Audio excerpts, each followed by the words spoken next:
Om Shri Sai Ram. The Sathya Sai Vahini by Bhagavan Shri Sathya Sai Baba. The Sathya Sai Vahini is the Gita given to us by the person who, as Sanatana Sarathi, eager and ready to hold the reins of our senses, mind, consciousness, ego, and intellect, and guide us safely to Prashanti Nilayam, the abode of supreme peace, the goal of all mankind. May we all be blessed by His love and grace. Chapter 12, Values in Later Texts. Soon after the propagation of the Vedanta through the Upanishads and other texts, the rishis, steeped in tapas, that is austerities, and the spiritual experience they gained therefrom, composed the smritis, expatiating upon the codes of conduct for the people during the various stages of life, as well as when they occupied various levels of status in society. The smritis, however, did not acquire the authority that the Vedantic texts had, for they dealt with rights and responsibilities, duties and obligations. Such smritis can be found in sacred scriptures being adored by followers of other religions.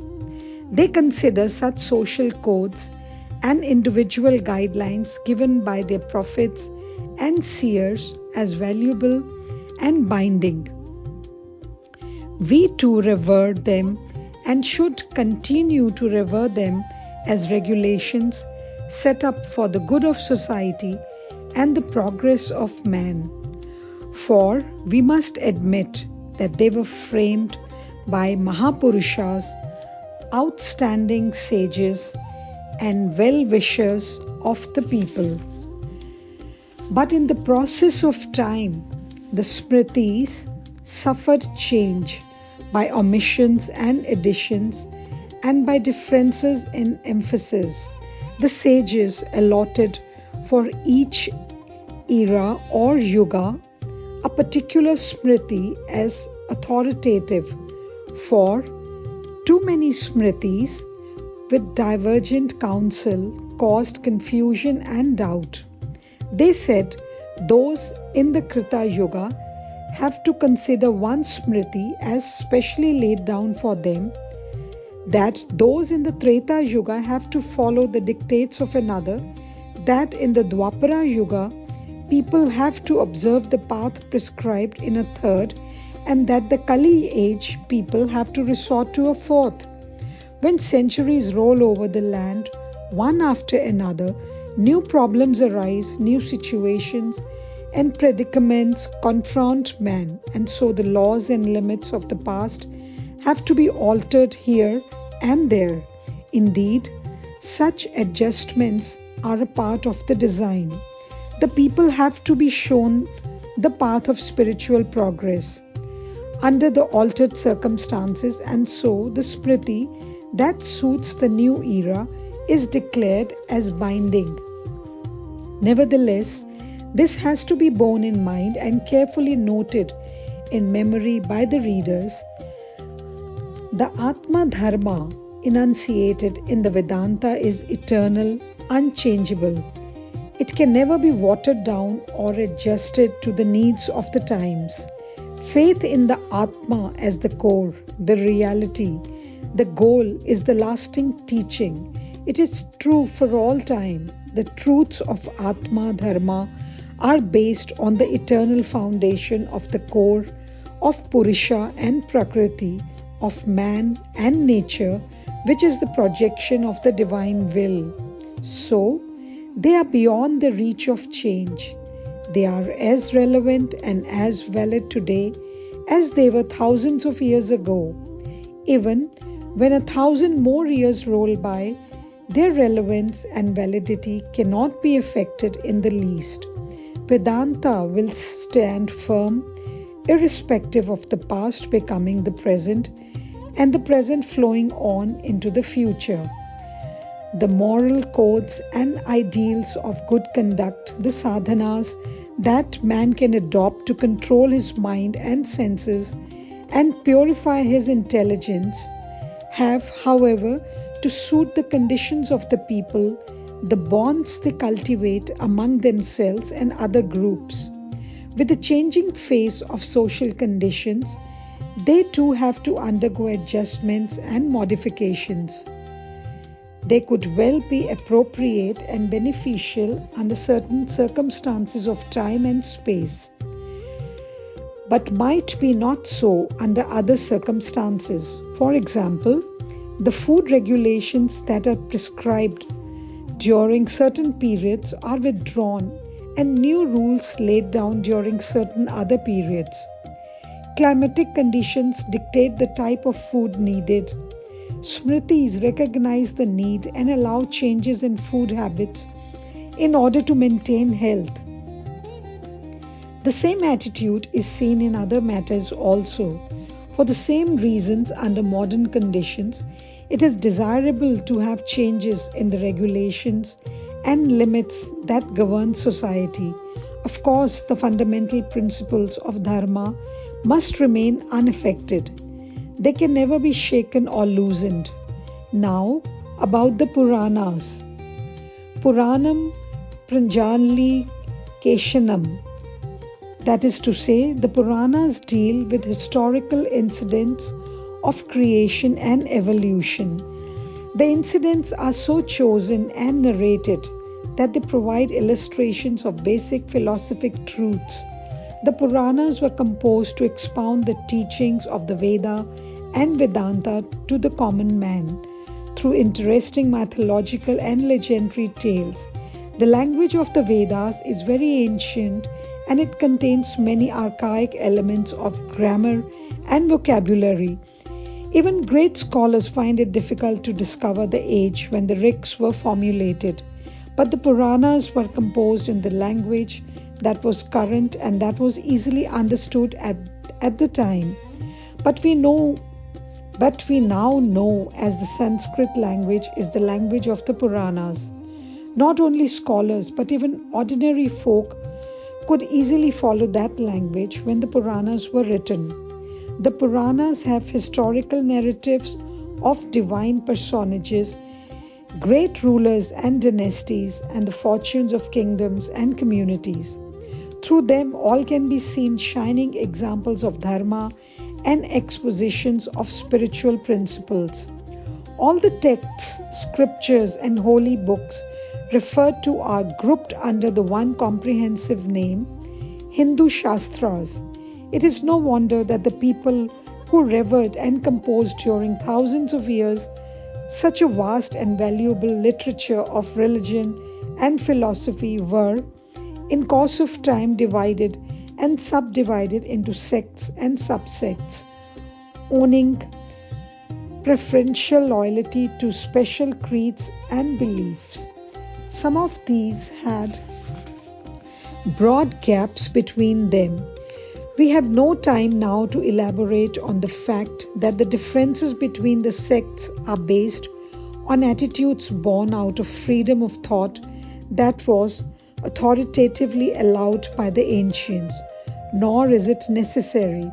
What we have to grasp are the truth accepted by all and the attitudes approved by all. That is to say, the principles which a person calling himself Hindu has to believe.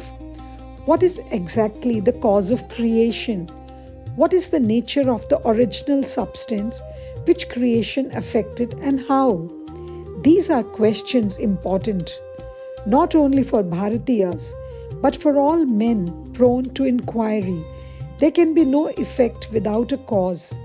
There can be no structure without a base. Well, it can be asserted that all this visible cosmos has Brahman as the root cause.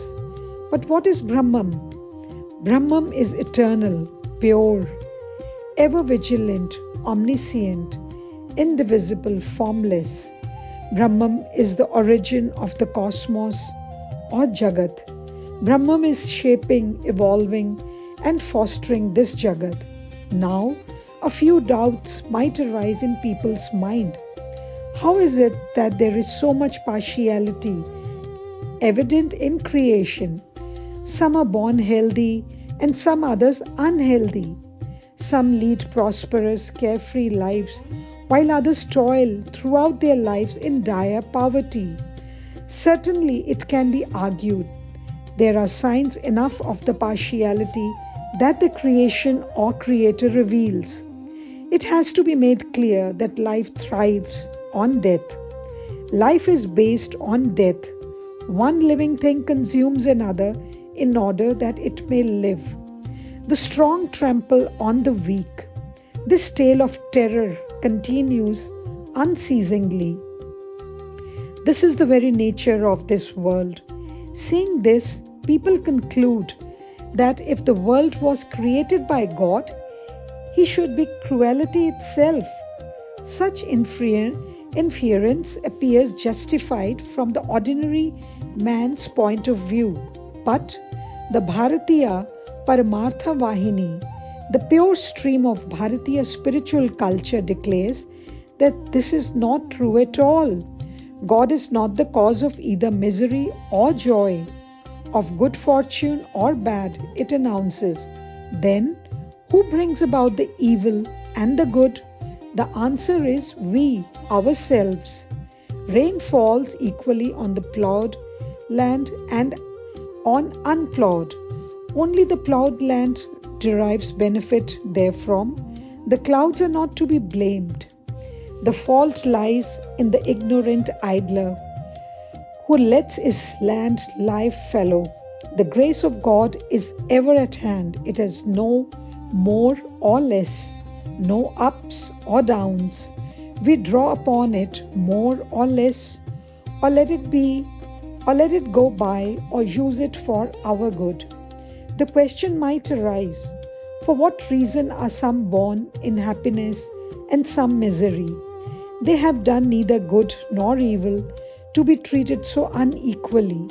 True, they have done nothing in this life. They are only just born, but they have done good or evil in previous lives. The consequence of what was done in the previous life has to be experienced in this life. Now, we can arrive at two conclusions on which all sects of Hinduism are agreed. The Buddhists and the Jains also accept these two. Every one of us has a firm belief that life is eternal. It could not have originated from nothing. That is impossible. If it has come out of inert slime or mud, it would have been inert and inactive. All things put together will disintegrate. All that is bound by time will end in time. If life started only yesterday, it cannot last beyond tomorrow. If it has roots, the roots shall go dry, and the tree cannot survive forever. Life must have been existent ever since the cosmos has been in existence. It does not require argument to understand truth. Do we not see that all modern sciences are tending to confirm more and more assuringly and clearly the revelations made in the texts and scriptures of Bharat? This too has to be accepted someday.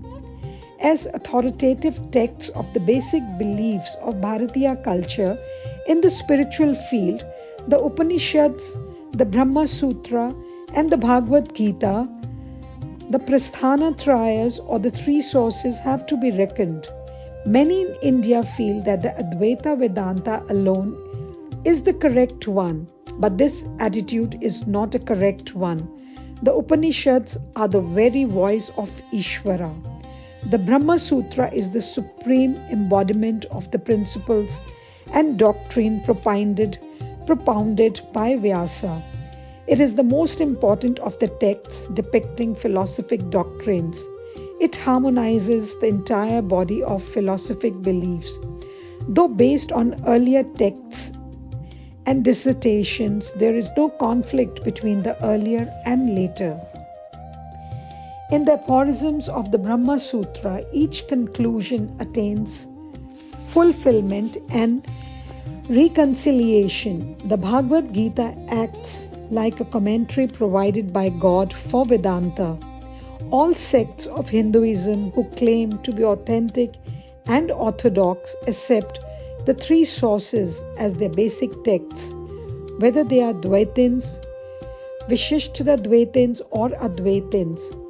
Whoever desire to propagate a new interpretation or a new attitude or theory, Shankara, Ramanuja, Madhuvacharya, Vallabhacharya or Chaitanya had to propagate it through commentaries from that standpoint on the three sources, the Prasthana Traya only. Therefore, to assert that Vedanta can be used only with reference to the Upanishads and the doctrines that they teach will be a great mistake. All conclusions drawn from the Prasthana Traya are genuine and deserve the name Vedanta. Vishishta Dvaita as well as Dvaita have as much claim to be known as Vedanta as Advaita.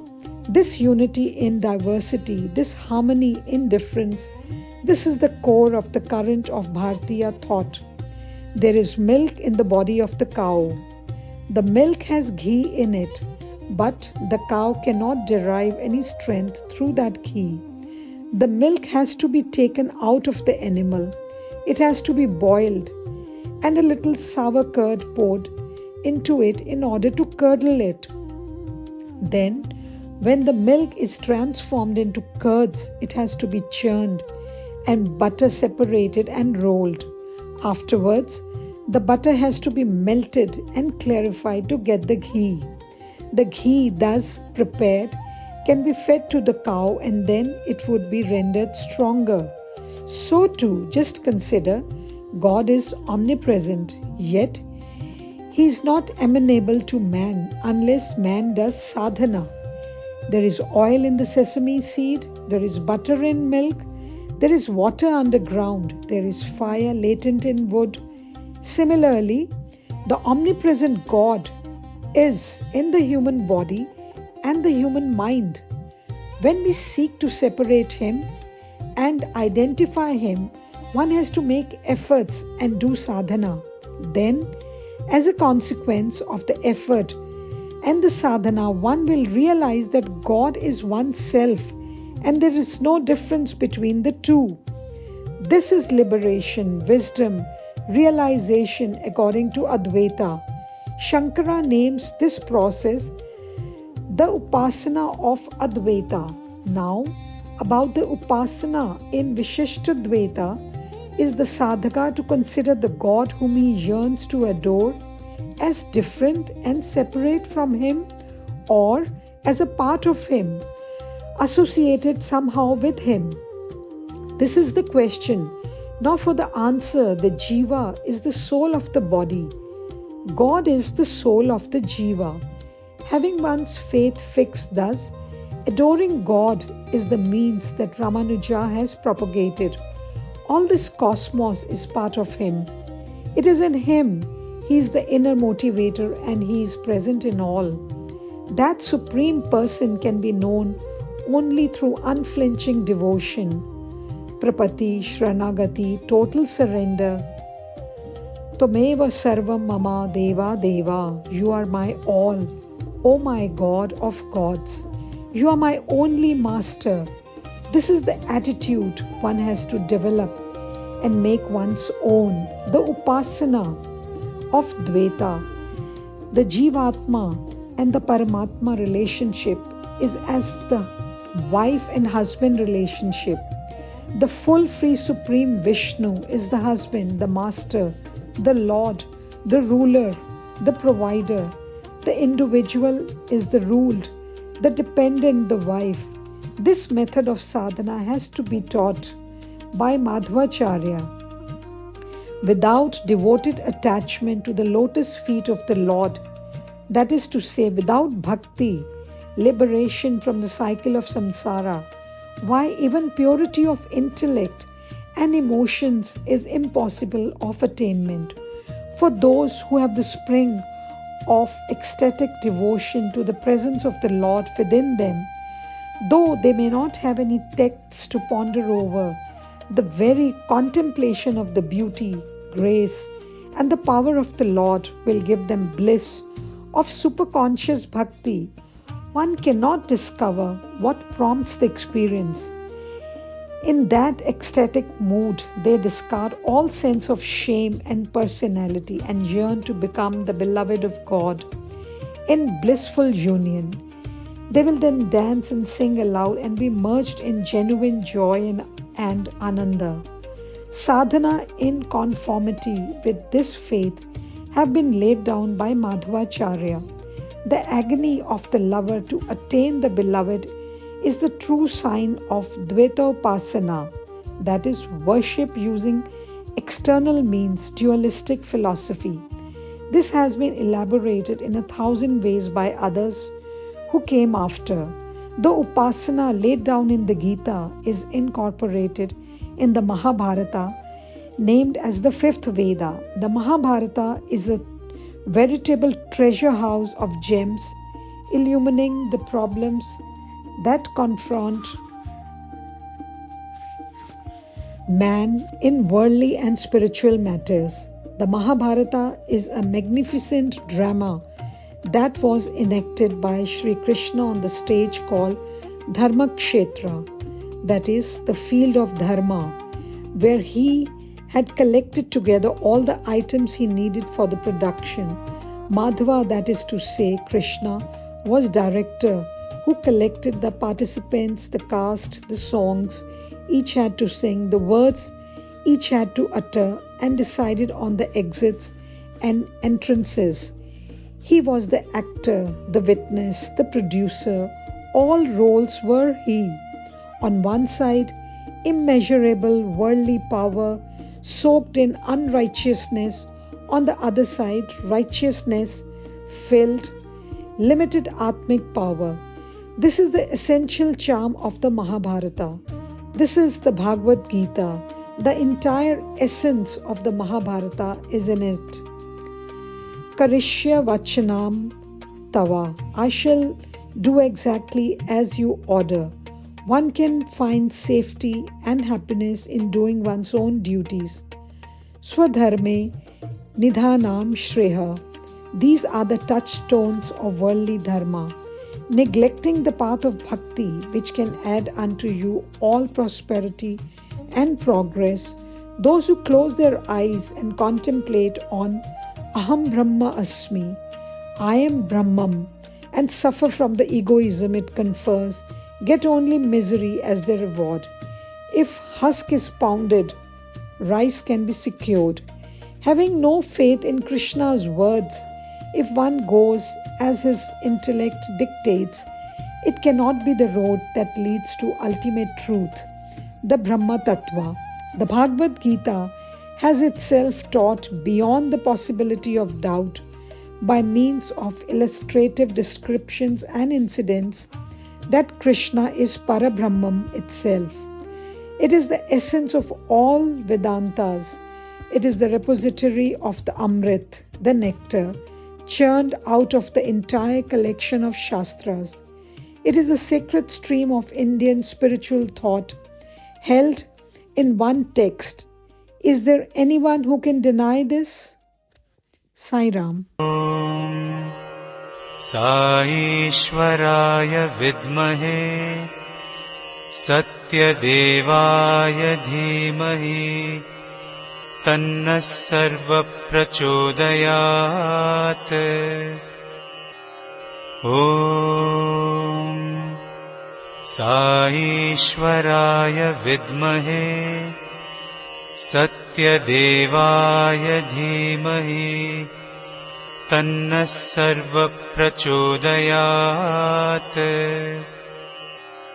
Om Saishwaraya vidmahe Sathya Devaya dhimahi Tanna sarva prachodayat. Om